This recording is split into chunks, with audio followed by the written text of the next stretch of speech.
They say the devil doesn't drag you to hell. He teaches you how to walk there yourself, step by step, smile by smile, until one day you realize the fire beneath your feet feels like home. This isn't a cautionary tale. Caution requires care, and care is a currency long abandoned by those who find themselves dancing with demons. This is a psychological autopsy, not of a victim, but of a volunteer, a mind seduced by power, stripped of empathy, and molded into something monstrous. He didn't start as the devil. No one ever does.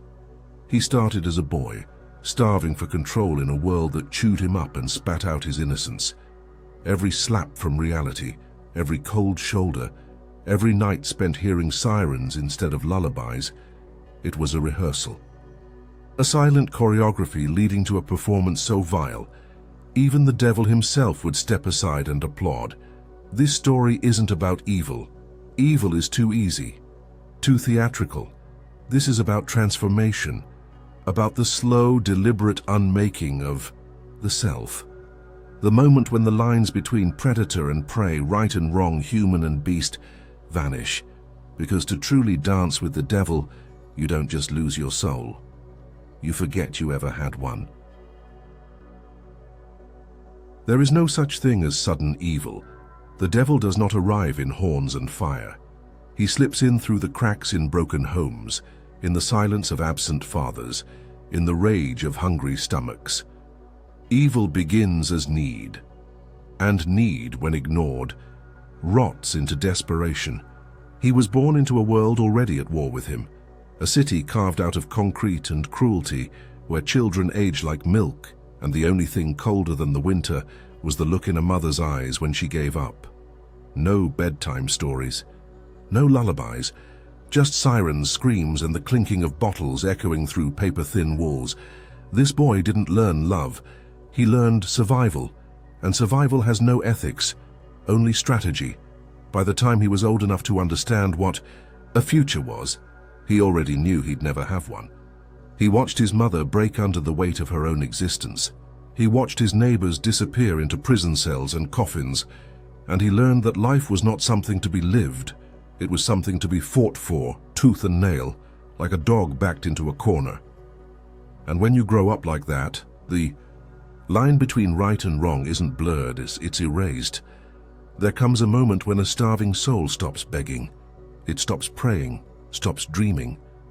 It stops hoping the world will change, and instead decides to change itself. That moment is the birth of the predator. You see, the human mind doesn't cope with weakness for long. It mutates. In the absence of power, it begins to worship it. He didn't want kindness. He wanted control, not respect and fear, not peace, dominance. In a world that chews you alive, the smartest choice seems to be become sharper teeth. And so, the boy shed his skin. He carved apathy into his face. He turned empathy into a liability. No one ever protected him, so he made sure no one could ever hurt him again. He learned early, when you're powerless, morality is a noose, so he stopped pretending to be human. But here's the twisted thing about transformation. It starts on the outside. He wore toughness like armor, the cold stare, the silence, the sharp tongue, each a performance, each a plea. Don't test me. I don't break. I break others. But inside, a storm of rage, an ocean of humiliation, and a question that haunted him like a ghost. Do I even matter? He wasn't dancing with the devil yet. He was just learning the rhythm. The streets applauded. Violence. The girls smiled for the bad boys. The men with power weren't the ones with integrity. They were the ones with blood on their hands. So he started to believe what the world whispered. You want to survive? Be the monster they're afraid of. He began to idolize the wolves, and in doing so he let the sheep in him starve. In the abyss of the forgotten streets, where broken glass replaces stars and alleyways echo like cathedrals of despair, the pack waits, not with open arms, but clenched fists and crooked smiles. There is no recruitment speech. There is no promise of salvation. The offer is silent, coded in looks, in nods, in the shared trauma of survival. A boy with no father, no structure, no hierarchy, finds it in the gang, not as a member, but as a willing pawn. The mind adapts quickly to chaos. It craves order, even if that order is criminal. Discipline wrapped in violence feels safer than the unpredictability of abandonment. In that world, fear becomes affection. And when fear is the only form of love you've known, loyalty is no longer a choice. It's an instinct. They don't teach you to kill. They teach you to not care if you do. Conscience begins to die not with blood, but with laughter. The kind of laughter shared after a robbery, a beating, a moment of chaos that felt more like control. It's in those moments that the devil begins to whisper, not as a voice, but as an emotion. Power. The young mind, still forming, still molding, doesn't notice the shift. The lines between right and wrong are replaced with lines between weak and strong. Every act of aggression is a stepping stone. Every broken rule is another string cut from the puppet of innocence. You don't realize you've lost your will, because it wasn't taken. It was given, piece by piece. Smile by smile. Soon you're not just doing what they do, you want to do it. Not for survival, not for money, but for the thrill. You don't become a wolf, you become addicted to the hunt. There is always the test, a rite of passage, the devil's initiation, dressed in street clothes and marked by blood. Maybe it's a robbery. Maybe it's a beating, maybe it's worse. The specifics don't matter, it's only what it means. It's never about what you do. It's about who you become once you've done it. The ritual is not designed to make you evil. It's designed to make you silent, to make sure you never speak against the group. Because if you're guilty too, then you're one of them. The moment after is the most important. Not the act, but the stillness that follows. That first moment where your heart isn't pounding from fear, but from adrenaline. From control. From the realization that you're no longer a victim of your environment. You are the environment now. The devil doesn't appear in smoke and fire. He comes in human form, a friend, a brother, a leader. And when he looks you in, the iron nods after your first sin, you feel something divine, not guilt, belonging. You passed the test, but what you didn't see was that the test was never for the gang, it was for the devil. And now, he sees you, he smiles, and your feet are already moving to his rhythm.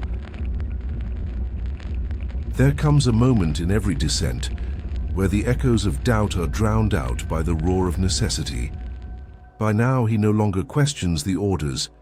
He doesn't hesitate at the whispers in his ear. The boy who once flinched at violence now orchestrates it with surgical precision. But the devil doesn't reward obedience. He waits until you think you're in control. Then he hands you the blade and asks you to prove it. This wasn't just another job.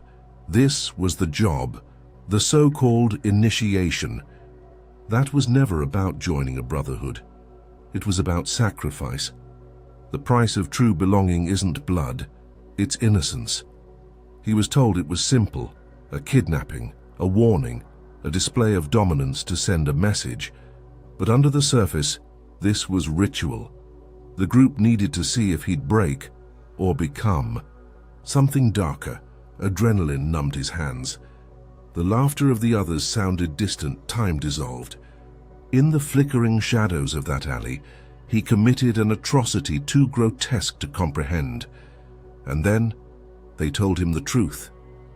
The victim was his own blood, his own mother, his final tether to humanity. Not a coincidence. A test. The devil never dances with amateurs. Silence doesn't mean peace, it means shock. And when the horror sank in, it wasn't guilt that followed. It was recognition. He didn't scream. He didn't collapse. He smiled, because in that moment, something cracked, wide open. The mask he had built, the tough guy, the hustler, the monster in training, all of it disintegrated. And underneath was the devil himself. Not a myth, not some horned deity, him. He wasn't pretending anymore. The darkness wasn't a jacket he wore to survive. It was his skin. The devil wasn't on his back. The devil was his spine. The others didn't celebrate. They didn't cheer. They looked at him differently, not as a brother, but as proof. Proof that evil wasn't learned, it was unleashed. He had become something they feared. This wasn't a dance. It was a metamorphosis. He passed the test, not because he succeeded, but because he didn't flinch. The final act of violence wasn't just the murder of someone else, it was the murder of the self. There's a line that once crossed cannot be uncrossed. A threshold that, once stepped over, closes behind you. On the other side of it is silence, cold, unfeeling, permanent. And he stood there, alone, with the devil's grin etched into his soul. There's no dramatic repentance, no cinematic redemption arc. Once the dance is over, silence sets in. Not peace, but the kind of silence that screams inside your skull. This is the part they don't talk about. What happens after the transformation? After the blood dries, after the soul cracks, after the monster is unmasked and finds there's no man left beneath. This is the graveyard of the psyche, where the echoes of your past self become ghosts that won't stay buried. What do you do when the worst version of yourself is the only version that feels real? You wake up not haunted but hollow. There's no guilt, not because you've overcome it, but because it never arrived. That's the true nature of evil. Not the act, but the indifference that follows. Your moral compass wasn't broken. It was erased. You stop fearing consequences because you realize you're not afraid to die. You're afraid to remember. But memory is a cruel prison, and the cell door is made of your own fingerprints. People think monsters scream in the night. No. Monsters are silent. They go to work. They raise kids. They blend in. The only difference? Their humanity is an act. A mask. And sometimes the scariest part is how convincing that mask becomes. We live in a world that glorifies wolves but punishes sheep for bleeding. You became a legend, not a cautionary tale. The streets whispered your name with reverence, not because they admired what you did, but because they wished they could have done it first. In a system that feeds on fear, power is the highest currency, and no one asks how you earned it. The same society that mourns the victims builds statues for the executioners. This is the psychology of mass delusion. Evil isn't just tolerated, it's idolized when dressed in strength. And so the devil doesn't even need to dance anymore. He just sits back and watches others copy your footwork. You think your story ends with you? No, it's just a blueprint. There's always another boy, another broken home, another hunger that finds no outlet except through destruction. He'll hear your name, hear your legend, and he'll mistake damnation for destiny. Because the truth is, you didn't just dance with the devil. You taught him new steps. You became the music. And now it plays on repeat in the minds of the next lost soul. There is no going back. The devil doesn't dance backwards, only forward, with new partners, new monsters in the making. Evil doesn't always arrive in crimson with horns and flames. Sometimes it grows silently, in silence, in hunger, in the desperate need to matter. The boy didn't dance with the devil because he was brave. He did it because he was broken. And in that final act of depravity, when he looked into the eyes of his victim and saw himself, the last ember of his soul turned to ash. This is the anatomy of a fall. Not a leap, but 1,000 steps taken in darkness, applauded by those who are too afraid to confront their own descent. He wasn't chosen. He volunteered. And so do you. Every time you justify cruelty as strength, every time you silence your guilt, every time you ignore the voice that whispers, "You are not like them." Because you are, because we all are. Ask yourself, what would it take for you to do the unthinkable? What lie would you tell yourself to make it feel righteous? Who would you become when the masks fall away? Don't run from your darkness. Confront it, learn its language, master it, because if you don't, it will master you. Don't forget to hit subscribe button. Thank you for watching.